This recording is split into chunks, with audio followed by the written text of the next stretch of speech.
Podcasting from Miami, Florida. Check this out. Let's go. Welcome to 25-8 The Culture. On who's hot and who's not. Everything hip-hop. Turn it on, turn it up, get it loud. Here we go. You're now vibing with 25-8 The Culture. Yo, it's your boy DJ Pablo McAfee with 25-8 The Culture with your host D-Wise, one half from the big fellas. What's up, yo? You already know what it is. D-Wise represent one half of the big fellas. We got a great show in store, you know what I mean? Oh, don't mind this, you know what I'm saying? Because they say time is money, so you know I had to put the watch on because money is time, you dig? Let's get into it, you feel me? And we also got my boy in the building, Big Money Boy Lance. What it do? What's good, fellas? What's good, fellas? How y'all doing? Chilling like a villain, bro. You feel me? Just chilling back. So, nah, I'm with it, man. So, so this week, you know, what's going on this week? Just sliding down like my Instagram feed. I seen everybody out here, securing the bag. And when I mean about the bag, I mean about the PlayStation 5 that just came out. You feel me? Some of the memes are, quite funny. Some people will say they gotta, do something for their girl, or, they dating somebody that's like, 40 years older than them, so they can buy them this PlayStation 5. So I thought those memes was kind of funny. But to be honest, I'm like, yo, this shit retailed at I think $400 or $500. I'm like, yo, niggas out here doing all this ridiculous shit for a $500 fucking PlayStation shit. These niggas is really hurting. You feel me? But I don't know. What's your take on this? All right, check it. Well, for the PS5, and I'm not gonna, because I'm an Xbox guy. So for the Xbox Series X, your preference is you might be a PlayStation guy, you might be an Xbox guy. I've seen these memes. They funny. Everyone's got to do what they got to do to get the system. But I'm gonna say this: the shit that I'm really seeing going on is them systems is right now they overheating like a motherfucker. You see the smoke coming from Lance? That's what the systems are doing right now. You know what I'm saying? So it's like, you can look at everywhere. The key to the game, real talk, is you never get it right when it comes out. Every system since I can remember going back to when the first PlayStation came out, you never went right to the game. You know what I'm saying? Because there was always some bugs they had to figure out. There was always some shit that didn't go right. For my Xbox people, there was something called the Ring of Death. For my PlayStation people, there was something called the Red Dot. You know what I mean? And your shit wouldn't load properly. So there's always trouble with the system when it first come out. So let them idiots, because they always rush it so that you can get it for the holiday season. That's how all the systems come out. Hurry up and go spend that bread. For $500 or higher, depending on what series you're getting or what collection or what top-notch system you're gonna get, wait 6 months. Let all the bugs get figured out. Let the shit stop smoking. You feel what I'm saying? And then bring it home. But all y'all niggas, I want to rush and get it, and y'all niggas is doing some nasty shit. Like, like DJ Paul McAfee said, some of y'all niggas is eating ass. Some of y'all niggas is dating old ladies. You feel what I'm saying? Some of y'all niggas is fucking going to church and praying, knowing that you have no damn well being in the church. Some of y'all just doing whatever it is. Some of you guys are turning vegan to impress somebody to get you the shit. You guys are doing everything in the world to get these systems, and you're going to bring it home and it's going to be broke. Do better, yo. Oh, man. That's hilarious. All right, Lance.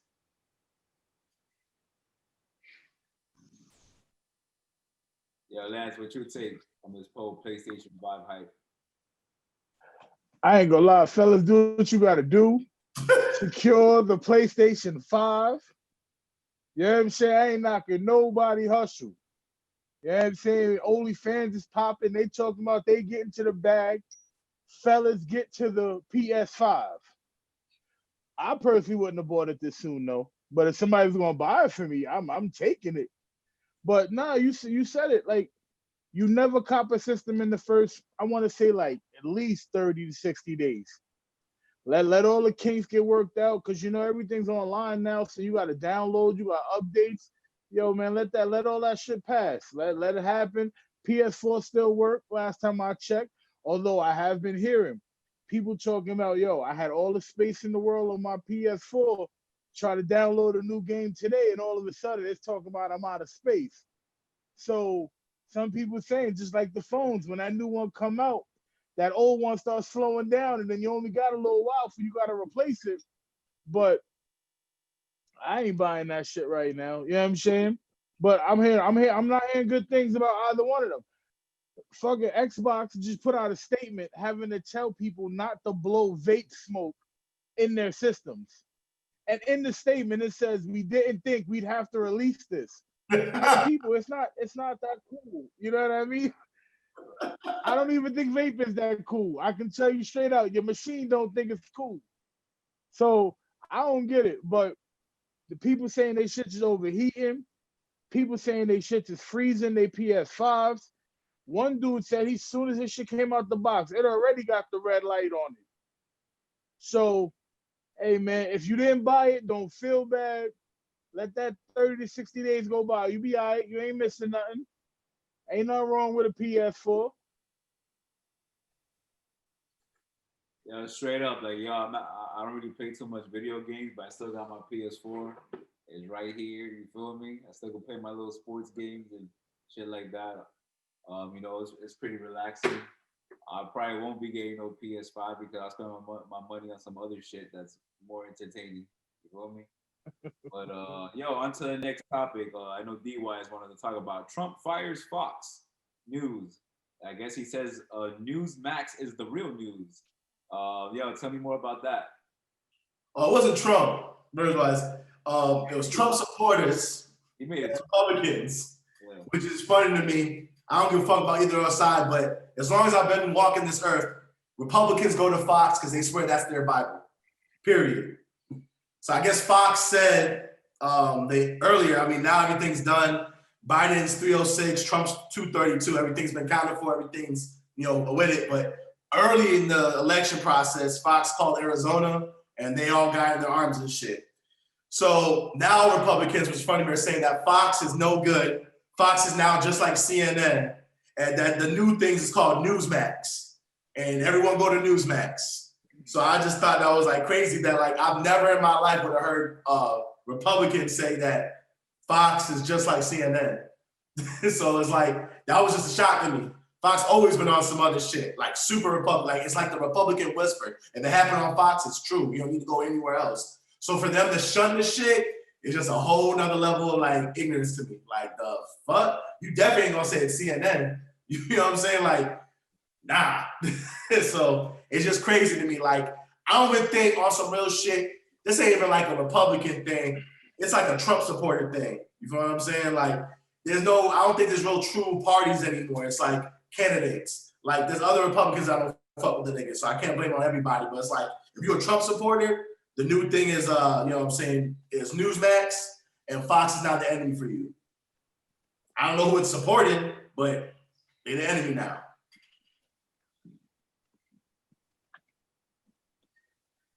Honestly, I ain't know nothing about no Newsmax until I saw it on the docket. I'm like, Newsmax, let me figure out what the fuck this is. But hey, as soon as you go to the page, it's basically Donald Trump or Republican information. When I looked at it, so I already knew what this was. It basically the upstart Fox News. It's like, that's all it is. He picked it to be his new baby brother because he ain't like the way Fox News is covering it. That's all it is. New Republican nonsense. Man's on his way out. All this is entertainment at this point. Let's be real. Some people say he ain't doing shit anyway.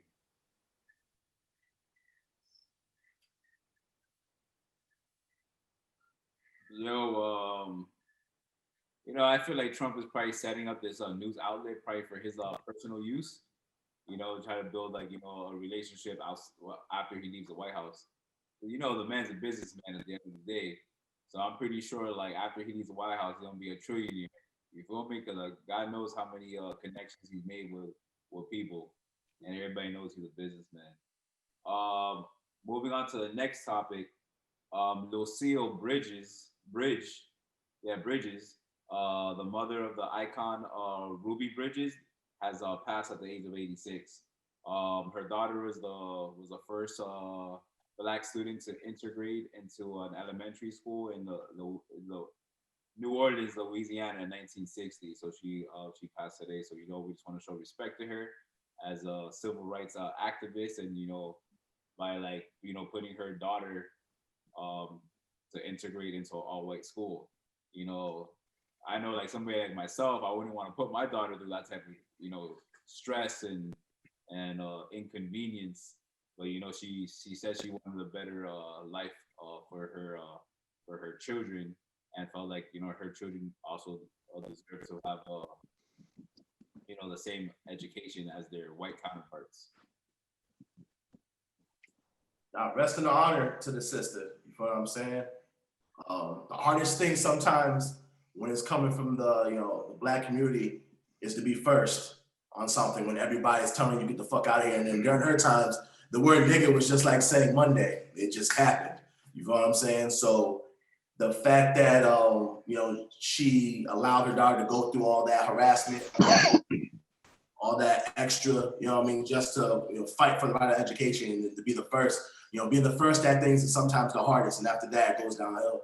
So just shout out to the queen, rest in honor, and just, I'm always gonna remember that. And the one thing we gotta do is just say her name to the next person and show her importance, because if she didn't go through it, how long would it took for the next person to do it? Sometimes you just gotta bite down and go for it, and that's what happened. So that's what's up. Exactly. Rest in peace, Queen. It's good to get this information out there for those that don't already know it. It's good that we're putting it out there. You know what I mean? Always want to respect those that came before us and did monumental things for our growth. So rest in peace. Appreciate everything you did. So. All right, on to the next topic. Eminem hits 1 billion views on YouTube with the song Without Me. So I don't know if you remember that song. He's so crazy without me. So this looks like, yeah, I remember that song. It was a great track, great video. Eminem was like still the Eminem that I like and grew up on. Still, he was Slim Shady. You know what I'm saying? He was that nutty white boy out of control lyrical monster. And hey, listen, man, I don't care what a lot of people like degrade him and don't rank him as one of the tops. I don't give a fuck about that. Eminem is a top rapper. Like, some people can't relate to him. Some people can't keep it 100. A lot of y'all niggas can't relate to all these other rappers either. You feel what I'm saying? So, but lyrically, bar none, I don't see a lot of niggas that can fuck with that nigga lyrically. That nigga, every time Eminem features on anybody's track, he beats your favorite rapper. I hate to tell you this, but these is facts. You feel what I'm saying? Oh, my man, yeah, there's a feature with your man's on it. There's a feature like, Jay-Z, there's a feature with that. There's a feature with DMX. There's a feature with Busta Rhymes. There's a feature with Lil Wayne. Feature with Kendrick Lamar. Whoever you want to go there, Eminem always, he gives him a chance. He plays fair. He lets them spit their best bar. And then he comes and eats. And then you look at your man's like, I don't want to tell you this, but the white boy just killed you. You feel what I'm saying? Like Nas said, Eminem killed you in your own shit. But Nas ain't do a feature with Eminem either. You know what I'm saying? And Nas is an ill nigga. Like, that's one of the icons. That's one of the greats I'm talking about. But like, let's be real. Every time, Game said it best. I knew one thing. When I was beefing with 50, I knew I was going to stay away from the white boy. He said that. That's a quote. He's like, I didn't want no problems with him.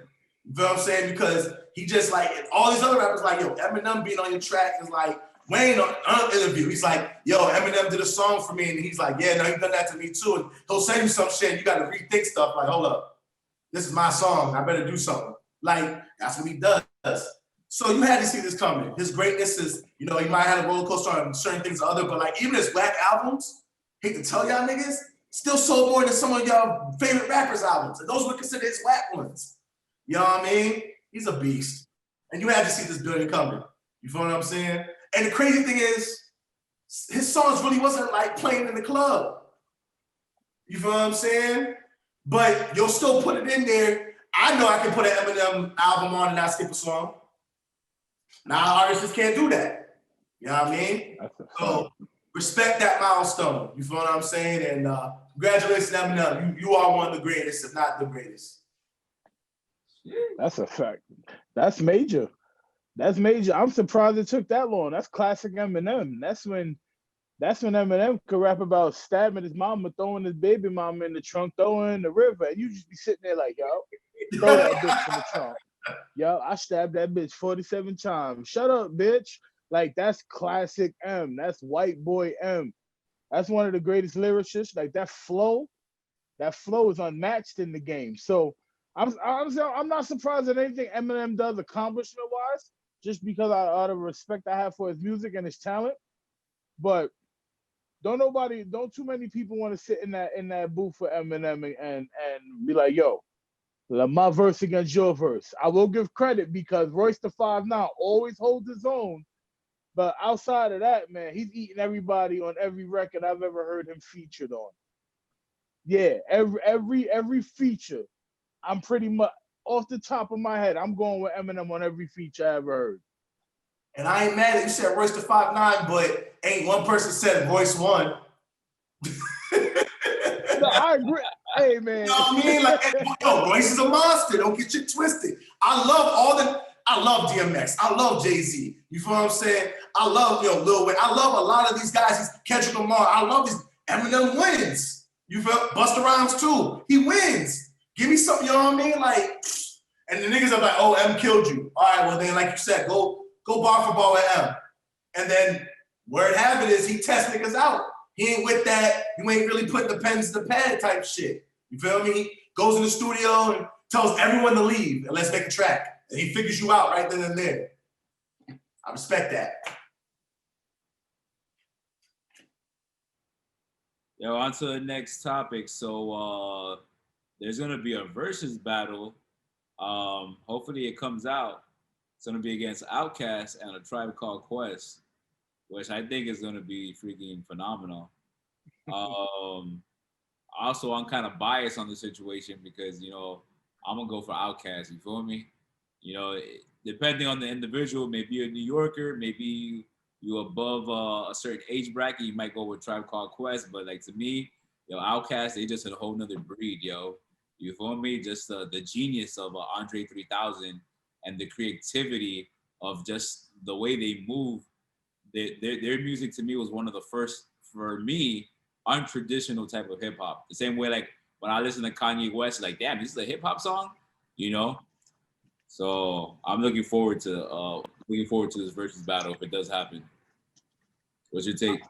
I mean, you got old school going against like kind of a newer school. You feel what I'm saying? Like Tribe Called Quest, and rest in peace to Fight Dog. So like him not being there is kind of gonna be like, I know they're gonna have a situation and say, hey man, rest in peace to our dog. You feel what I'm saying? And all this other stuff. So they're gonna vibe. I don't see them going at each other's heads. Like, you know how we said we want battles when we see these niggas like, my shit's better than your shit, nigga. Like, they're gonna vibe. You know what I mean? Because the Tribe Called Quest was about that educational spit and flow. You know what I'm saying? Making you go another place with your mind and shit. So they ain't gonna try to be on some like bully, like my shit's better than your shit. They're gonna put their hits to other people's hits. But you got it, like you said, where's your education at? Where's your background? Like a Tribe Called Quest, we're talking about earlier rap, we're talking about flows, talking about groups, talking about harmonizing. It's a different flow than when OutKast hit the scene. You feel what I'm saying? So they're both good. OutKast for this generation is probably more familiar with OutKast. You know how I know these niggas getting old though? These niggas took OutKast, took Sorry Miss Jackson and remixed it. To like, oh shit, that's Sorry Miss Jackson. Like the fuck. And now like this is all considered old school now. You know what I mean? But I gotta go back to, this is gonna show age. I gotta go back to when it was East Coast versus West Coast, and OutKast won. And they still got booed because they weren't East Coast. You know what I'm saying? So, and homeboy, Andre 3000 was like, all I gotta say is the South's got something to say. Boo! Like, you know what I mean? But they were hot back then, you know what I mean? So it's gonna be interesting. It's gonna be a good battle. Another thing I want to say, like one thing I didn't know, but OutKast and Tribe Called Quest, they were supposed to do an album together, but for some reason it never happened. So I thought that was kind of interesting. I would love to see that collab, see how it would have came out, because they're both like different styles and stuff. But that was something interesting that I just recently found out today. I can see Q-Tip and Andre 3000 doing something raw. I think that'd be like a good collaboration. I think they could feed off each other's, energy and lyric play. That'd be kind of dope. I agree that project would have been serious. But if I got to pick, I'm gonna go OutKast. Come on, that's 3 stacks. And it's funny, we sit here and we go 3 stacks. Everybody goes, yo, that 3 stacks is nasty. But yo, big boy right there. I almost feel like the 3 stacks get so much love that you forget how nasty Big Boy is. Yeah. So you know what I mean? So I would definitely, the more I think about it, definitely go OutKast. No, I ain't shitting on Tribe Called Quest and not like that, but man, it'll be good battle. It would be a great battle. Good music. I'm sure even the way they would match their songs up, I'm sure it would flow perfectly. But nah, I don't think you're gonna beat 3 stacks and Big Boy. I just don't think it's happening. All right, so since we're on the topic of OutKast, like, I just want to know, like, what's your favorite OutKast song? I'm gonna let you know what my favorite OutKast song is. It's Spodie Odie Dopalicious Angel, the one with the trumpets when it goes.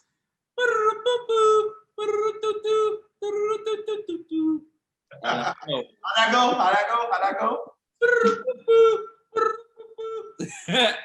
Yeah, I'm about to play it, but the trumpets and shit, you feel me?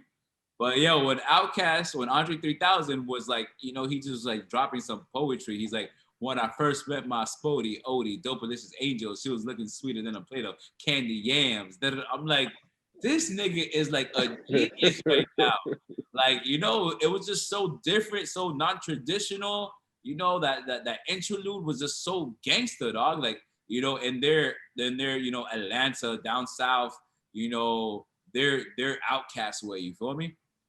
And just like from time to time, from Hey Now and his creativity and just the way that he was different, and it wasn't traditional hip hop, and that's what I think that that we liked about OutKast.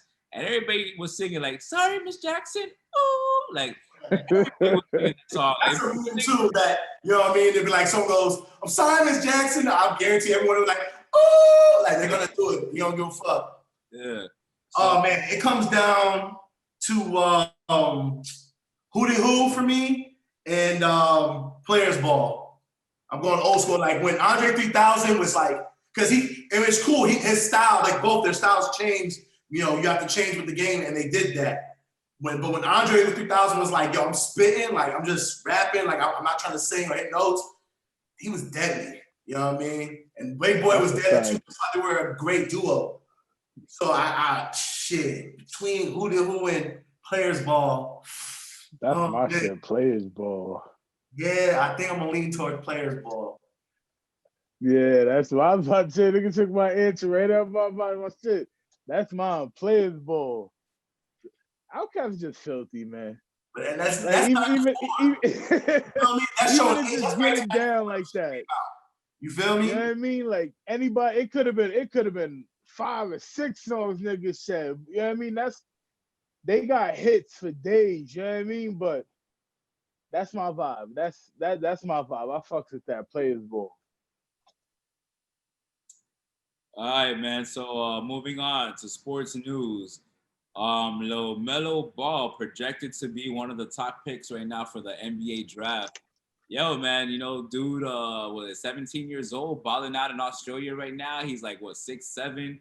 He's doing like, I think triple doubles right now already, which people don't be doing that in the NBA regular season and shit like that. So if he gets picked up, which most likely he will, like how you think his future is gonna be like within the NBA? Like, I kind of feel like sometimes they put so much pressure on ballers that are just 17 years old and they need time to develop and shit like that. But just in general, like, what do you think is gonna happen with this whole NBA draft? All right, so it seems that they're starting to pull away from the father LaVar Ball because he really makes everyone put a target on his sons. Some people can handle the pressure, some can't. But like, I'll tell you this: like when the oldest, which is Lonzo, got in there, and they heard the hype because his dad was running his mouth and all this other stuff. Patrick Beverly went and locked his ass up to show him welcome to the NBA. And he had a horrible game. And he stuck from baseline to baseline. So it's like Magic said it. When they come in the league, so much is going on. You got to get used to so much shit. You kind of want him to find their way and do it. He has potential. All that shit he's doing in Australia means nothing when you come to the States. I can give you so many people like, I don't know the Australia competition that well, but NCAA's competition is awfully sometimes some of the best and better competition than some overseas ball you can get to. But that doesn't matter. Like there's guys that won college MVPs and guys that were supposed to be somebody from other overseas, and they get to the NBA and they flop. So you got to see what happens when he goes against his competition, because they naturally, because his last name's Ball, has a target on his back. We'll see how he handles the competition. His style right now, like I said, he's strong. He's going to be a tall point guard. They want him to go somewhere where he can have the green light. We see how he handles himself.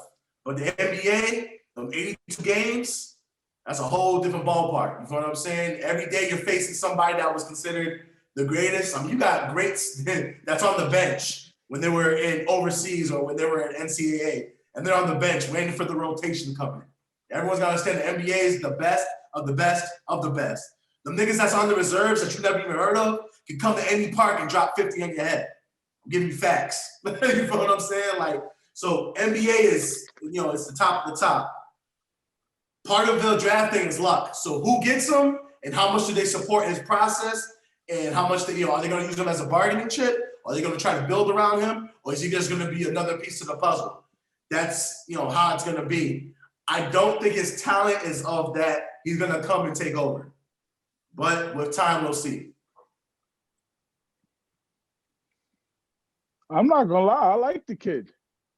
You know what I mean? I like the big brother too. I think Lonzo Ball is nice. I think Lonzo Ball don't get the credit he deserves. But the topic's about LaMelo. I think LaMelo is gonna be every bit the player that Lonzo is, and then some, because he's a better offensive player. They're both LaMelo's a playmaker. He's got a jump shot. He finishes around the basket. He's gonna have to work on that defense. But even as I say that, I understand that I may say that from a point of view of understanding what real basketball is. Because James Harden don't play no damn defense. Trae Young is one of these young dudes' favorite players. Trae Young don't play no damn defense. Trae Young is horrible on defense, but he's so good on offense that he's allowed to live. And I think LaMelo Ball is every bit that player, and he's a bigger dude. So he gets stronger, work on the defense. I think he'll be a great player. I'm thinking top pick, should be top pick.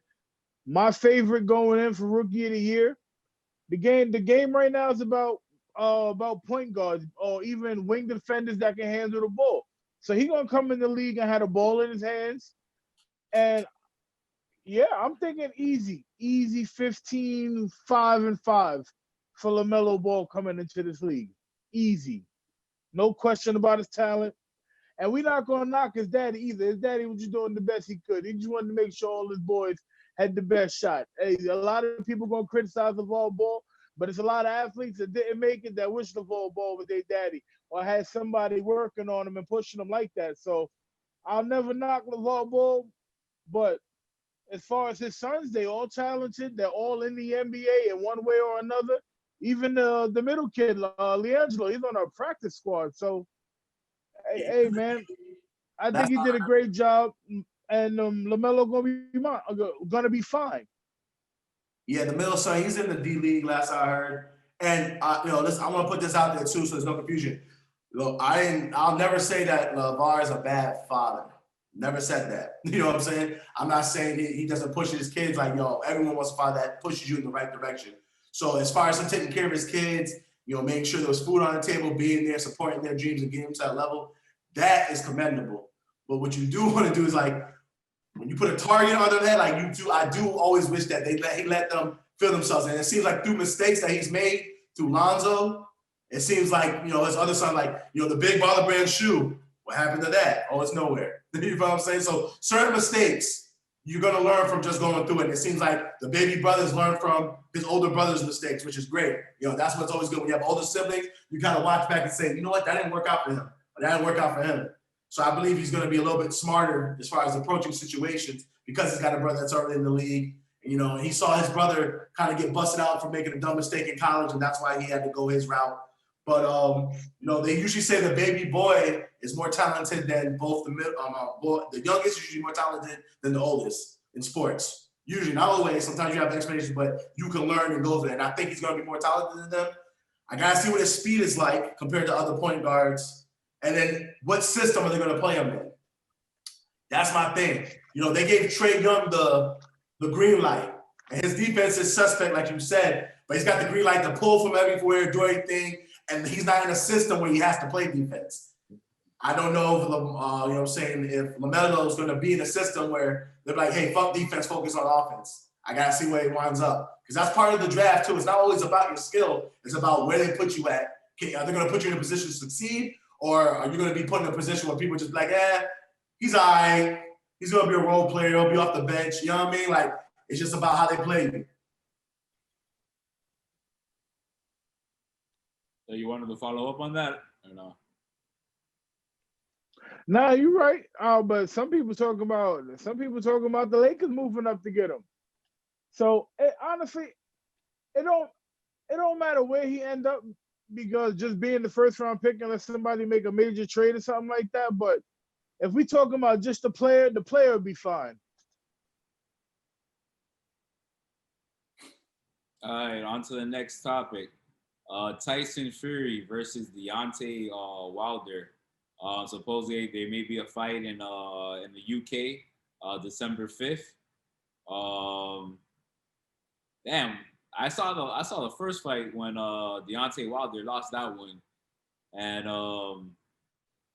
that was a tie. Yeah, it was. I mean, the first fight was a tie. The second fight is the one that Tyson Fury won. Yeah. Yeah, that's the one that I saw. So I'm like, seeing that second fight, you know, I don't really have too much faith within Deontay Wilder at the moment. You feel me? You know, I saw an interview with him today. He's talking about his mental, you know, issues at the time because I guess he feels some type of way that he was defeated by this guy and whatever. So I don't know. What's your take on that? Tyson Fury just got done doing an interview saying, you know, he's concerned about Deontay Wilder's mental. I guess he's trying to reach out because Tyson Fury had to come from he was an alcoholic and cocaine binging. He was doing that. He thought he was going to kill himself. He says mental strength wasn't up there. So he says he feels like since Deontay Wilder got his first loss, he's not taking it mentally, whatever. And Deontay Wilder's response was like, man, fuck that, I'm good. Just stay obligated to the third match. You said we're going to do this 3 times for a trilogy. Let's do it. But I guess he's calling his mental state out because it's been said that he believes that the Tyson Fury may have cheated. It's one of those Miguel Cotto / Antonio Margarito thing, the Mexican cat he fought where he had blue tape on him and he said Margarito, that piece of shit. Yeah, they said that Margarito cheated, and you can see on the thing by evidence where there was blue film around his boxing gloves on the inside, and they're saying they made the cast harder on his punches. And he said, "Look at my face. I've been to so many fights. My face has never been this way from it. You're not a powerful hitter like you claim to be. You know what I mean? Like I bang out. Like you know what I'm saying." So that came through. He got his revenge. He won. That's that third. So now there's film out there saying, and I saw it, and it doesn't raise questions. Now I know skill-wise, Tyson Fury is a skilled boxer. You can see how he's moving and how he moves. But Deontay Wilder is just a powerhouse. If I put left or right on your chin, and more than this right hand, if it comes to hit you, this whole hand right, you're gonna go to sleep. But on the boxing thing, when they broke down the tape, you see one thing where it seems like the top of the glove is folded down, and it seems like the fist is under the glove, and he's hitting them like this. So it was just weird. They're wondering how that happened. Is he giving them more hit? The glove looks kind of flimsy. So that's what the whole thing's about. So that's what started the conversation of, I want to check on his mental because he's basically got to be out of his mind saying that I cheated and shit like that. Okay. But I just want to see a third fight because that will settle everything. You know what I mean? You bring it or you don't. You win or you lose. You feel what I'm saying? And just run it. And if you're concerned about it, make sure your guy is there and analyzing every little bit, every fight. You know, your corner could easily tell the ref to come through and look at any point in the fight when they're sitting down, taking their breather. You know, analyze the shit. But, you know, go get it on. Lance. Yo, I completely understand Tyson Fury being concerned about this man's mental state. Because first it was the costume was too heavy. And I tell your ass to wear that shit. He was on talk radio and shows like First Take and making his rounds through all the shows talking about, oh, wait till you see my costume. Oh, my intro, oh, it's beautiful. And I spent this amount of money on it and blah, blah, blah. When you get to the fight, you said your legs were going because the costume was heavy. That's an excuse. Now we're hearing that your water, somebody said that he felt like his water was messed with. Like, bro, they got you through the water now? Okay, so we got the costume, we got the water, and you said the glove. So we got 3 completely different stories about why you got beat. When the truth is, you got your ass beat because you can't box. Plain and simple. You can't box. You got a nuclear bomb attached to your right shoulder. Ain't nobody surviving. The land ain't fertile. You can't do nothing with it. Niggas go night-night when they get hit with that. But the boy can't box. And that's the problem. You went in there with a boxer and you can't hit him with your secret weapon. So blaming the costume or the water or the flip of the glove, I ain't trying to hear none of that. When you can't get out the way of the jab, you can't throw a quality jab. You can't get out the way of the short hook. You can't throw a hook. Counter punch, but you worried about the flip of a glove. Boy, listen, man, you need to be in the gym. You need to close the door, and you need to be working on your skill set. 100%. If there was anything that should have been put in your water bottle, it should have been the shit from Space Jam. They need to put some, you know what I mean? Because, yo, you have no shot. Wilder, look at me. Look at me. You can't box. You can't be the boxer with your limited skill set. It's that simple. Yo, man, I 100% agree. You know what? They just need to run it this time, December 5th, and that's it. You know, three matches, and let's just see who can win this one, straight up. Because like, I remember that the costume being too heavy, all this shit. That's a bunch of excuses. That's it. You just got to run that fade.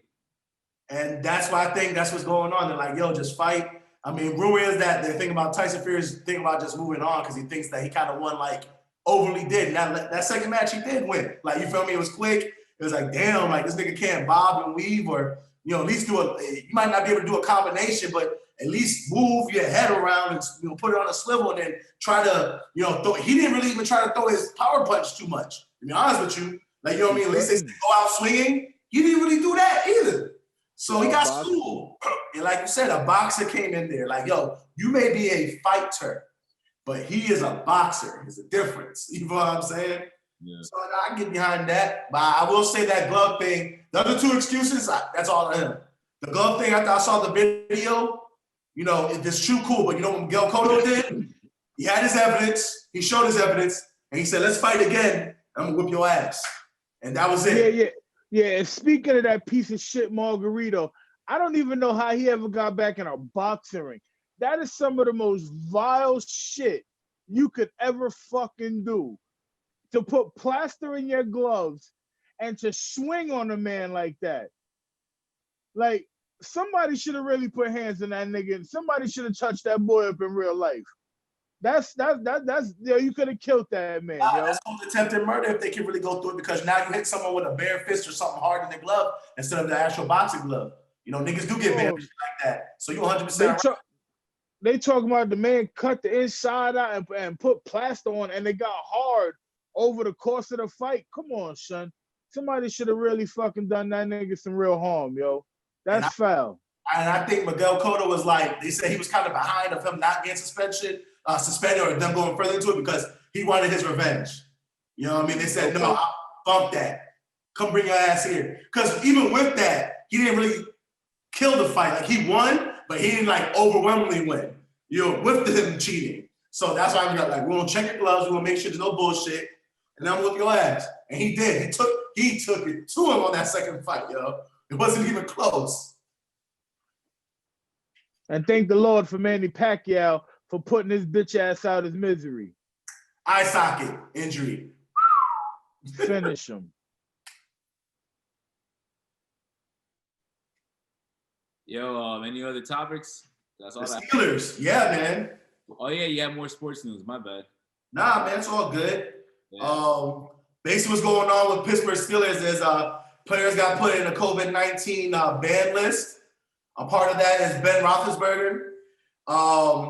Him as well as many other stars may not be available. They're undefeated. They're doing pretty good this season. They're up against the Bengals.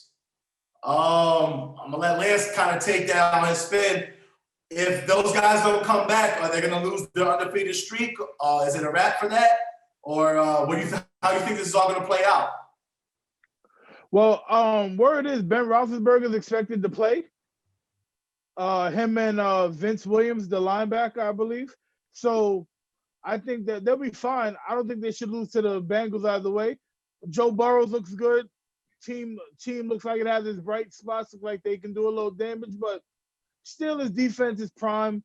You know what I'm saying? Minka Fitzpatrick, that defensive line up front, they're doing their job.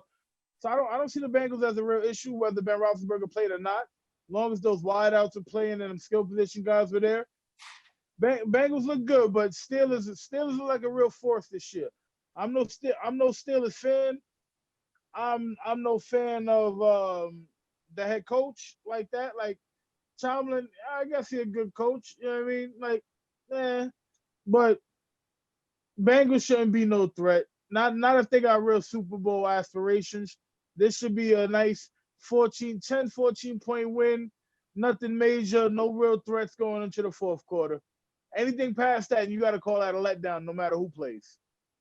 Yeah, that's true. How do you feel about, since we're on the Steelers, though, who do you think, if anyone, is going to give them their first loss?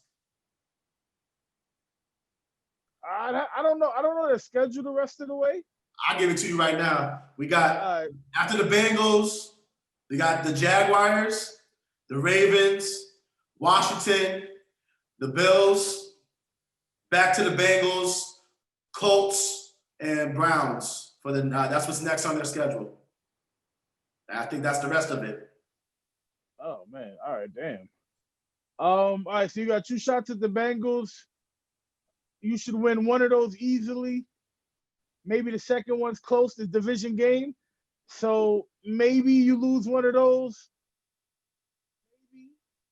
Maybe you lose the Bills game. Bills look good. Josh Allen defense looks good.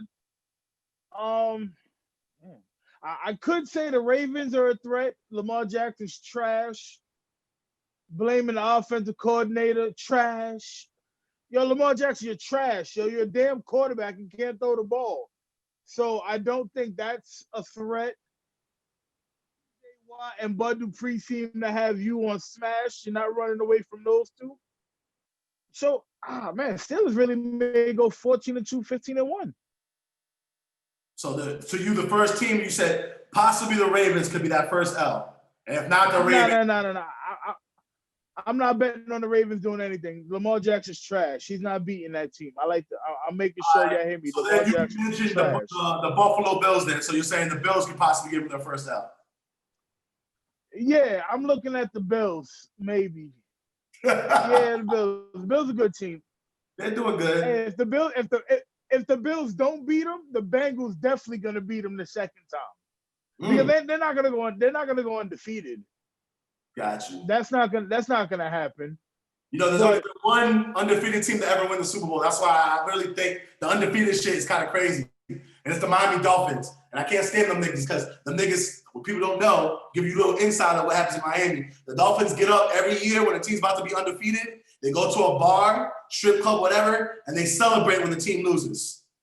And they toast the only team left, still the only team to ever go undefeated and win a Super Bowl. Like when the Patriots, and I know you was fucking with them at that time, because Randy Moss was there and Tom Brady. When they lost that Super Bowl, they came out the next day and they partied hard. The old niggas. Only undefeated Super Bowl team. That's what they toast to. I ain't mad at that. That's GOAT shit right there. Fuck them. But Steelers ain't that good. So, and Steelers definitely ain't winning no damn Super Bowl. Tom Brady winning the Super Bowl, no matter how these motherfuckers feel about it. Not trash Wilson in Seattle. That's not happening. You still got confidence after the Saints kind of gave them that ass whooping? Yeah, because like we said, the division games are always going to be tough, no matter whether that's Tom Brady or not. That's going to be a tough game. I wouldn't mind them losing by a touchdown or 10 points or that shit's okay, happens. But that was a legit ass whooping, my nigga. Oh, no question. But you know what I'm saying? Okay. As a Tom Brady guy, watching that game, I didn't like my offensive game plan. I feel like we tried to work Antonio Brown in, like a little too quickly. But the man's talented. The truth is, when they jump out and get a lead on you like that, whatever your plan is, unless your plan is 5 wide all day and you Patrick Mahomes level, or you know what I'm saying. So it ain't really much you can do for that. Then you're fortunate you make one more mistake and they get worse. So we just take that ass whooping and we'll go about our business. Congratulations to the Saints. But if we saw you in the playoffs, I guarantee we'd be doing the ass whooping for sure. And then last thing, go back to the Steelers. You really don't like Coach Tomlin? That's the most. He has the most winning seasons, period. That don't mean shit to me. Nah, I don't like that brother, yo. Damn. I really don't like. I'm gonna be real. I'm for any black man to win a Super Bowl. Like, you know what I'm saying? Oh man, I don't want to hear all that shit, man. Tony Dungy, I'm for these niggas winning Super Bowls. I got support for that. Nah, because you know what it is. If we're gonna bring the black card out and be like we're rooting for the black coaches, Mike Tomlin don't have enough black coaches on his staff.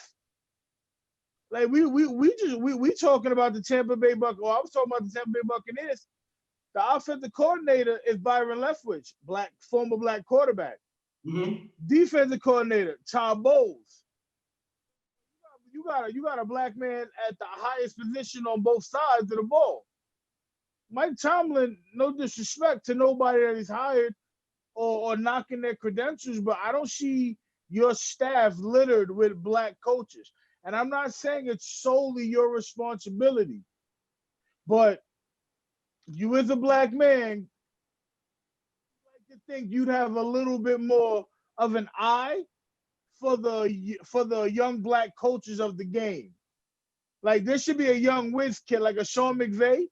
There should be a black Sean McVay on his staff that people are just blown away with, that he's so young and so ahead of schedule for what normal coaches are at that age.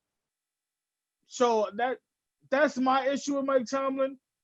Like people say, like I'm not a fan. Like he tripped a player a couple years ago on a special teams play. So I'm not a fan of that. I'm not saying he's not a good dude. I'm not even going to knock him as a decent coach. Just that ain't my kind of coach. Yeah, I mean, you know what? I never really thought about it like that. That's a good point. I gotta tip my hat onto that point. Like, when you say something solid, you gotta, give it to you. Yeah. You gotta. I think part of the responsibility because and why I'm on it because we, as far as players, we make up 90% of the set of the players is black. You know what I'm saying? So it could be less than that, but majority, I'll say that is black. So you don't say it in the front office on the other side of the ball. Behind the scenes and coaching and all that. So I always push for that. But I will say part of the responsibility after you cross that line. And I feel like you do have some input on your staff and stuff like that. Even if you can't put him on the payroll because the other guys are under contract. He could definitely put it in his way to get an entrepreneur, like an intern under his wing to breed him for something. Even if it's not with him, for somebody else. Like, yeah, now he brings them in, a mentor program, and they want them getting jobs even at the college level or something. So he could do something. So I didn't think about it like that. So that's a solid point. All right, yo, I believe that's it. DJ Power Maccabee, I think we hear everything. Unless anybody else got something on their chest. Yo, anybody else got something to say? How you feel about everything?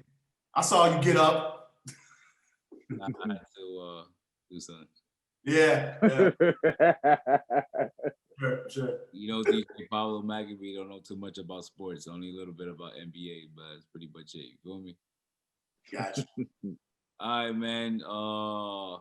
Yo, fuck with 25-8 the culture. Fuck with big fellas. Nobody's podcast. In the description, I'm gonna put below. Big Money Boys merch. 25-8 the culture merch. Melanin Mommies merch. Big fellas merch. Yo, holla at us. Everything's gonna be down in the description. You feel me? Yo. Don't forget to like and subscribe. You already know. And go cop that 25-8 the culture merch. That shit look hot. When you got a couple copies on the mug or it's cold, you want the hoodie, and they got some other shit you want. It's hot. You in that Florida sun, you want a tank top. Got it all. Run it up. Yeah, we trying to get to this 1,000 subscribers, and we trying to get $1 million in the bank. Let's go. All right, man. Anybody who wants to say anything on signing out? Not nobody's podcast shining out. 258 the culture. You know what time it is. Happy belated birthday to my nigga Lance. You know what I mean? He brought in, he's on that, 3-4 shit, you know what I mean? Looking good, doing his thing. You feel what I'm saying? So just shout out to that, man. Appreciate you still walking this earth, bro. That's what it is. That's what it's about. Big ups. Absolutely, man. Hey. What? Later.